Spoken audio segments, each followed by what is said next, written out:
দুই যুগের যে পূর্তি অনুষ্ঠান, আমি খুবই ভাগ্যবান যে আমি যেই সময়ে সভাপতি হয়েছি ডাইরেক্টর্স গিল্ড অফ বাংলাদেশের, সেই সময়ে ডাইরেক্টর্স গিল্ড তার দুই যুগে পদার্পণ করলো।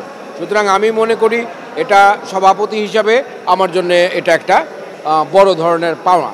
একটা প্রতিষ্ঠানের প্রতিষ্ঠা বার্ষিকীতে প্রতিষ্ঠানটি সমস্ত যারা কাছাকাছি যারা থাকে, যতগুলো সংগঠন থাকে, তাদেরকে জানায় যে আমাদের আমন্ত্রণপত্র আমরা দিয়েছি।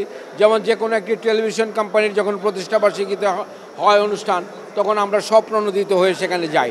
এখন এই প্রোগ্রামটি ডিরেক্টরদের জন্যে, নির্মাতাদের জন্যে, সেখানে কোনো সংগঠন যদি তার শুভেচ্ছা জানাতে আসে তাহলে জানাতে পারে।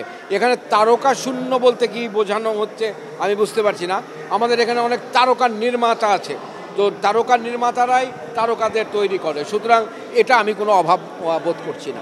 বাংলা নাটকের, টেলিভিশনের নাটক বা ইউটিউবের নাটক এখন যেভাবে চলছে, তার মধ্যে এটা একটা বাজেট, একটা বড় ধরনের প্রতিবন্ধকতা, ঠিক শিল্পীকে নির্বাচন করতে না পারা একটা বড় ধরনের প্রতিবন্ধকতা, ভিউশিপ একটা বড় ধরনের প্রতিবন্ধকতা, যে কনসেপ্ট নিয়ে নাটক হচ্ছে সেটা একটা বড় ধরনের প্রতিবন্ধকতা।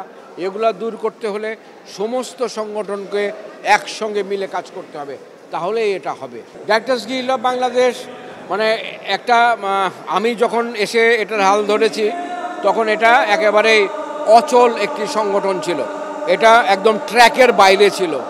এই সংগঠনটা আসলে কোনো কাজই করতো না, হয়তো একটা পিকনিক করতো বা একটা ভোটের অনুষ্ঠান করতো, তাছাড়া ডিরেক্টর বান্ধব যে সমস্ত কাজগুলো সেগুলো করবার ক্ষেত্রে এদের কোনো ফোর্সই ছিল কিনা আমি জানি না, কিন্তু কাজটা হতো না। আমরা এসে বিভিন্ন পদক্ষেপ নিয়েছি।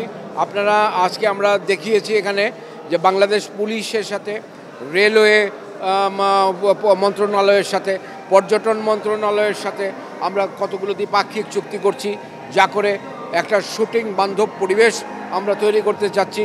নিরাপত্তার দিক আমরা লক্ষ্য রাখতে চাচ্ছি। ডিরেক্টররা সুবিধাজনকভাবে বিভিন্ন রেল স্টেশন এবং তাদের রেল গাড়িগুলোতে যাতে কাজ করতে পারে। পর্যটন শিল্প বাংলাদেশের বাইরে এটাকে নাটকের মাধ্যমে প্রচার করার ক্ষেত্রে একটা বড় ভূমিকা নাটক রাখে। সেক্ষেত্রে আমরা যদি এই কাজগুলো সাশ্রয়ীভাবে করতে পারি, ডিরেক্টররা করতে পারে, তাহলে নাটকের অনেক ক্ষেত্রে বানানোর, নির্মাণের ক্ষেত্রে অনেক সুবিধা হবে।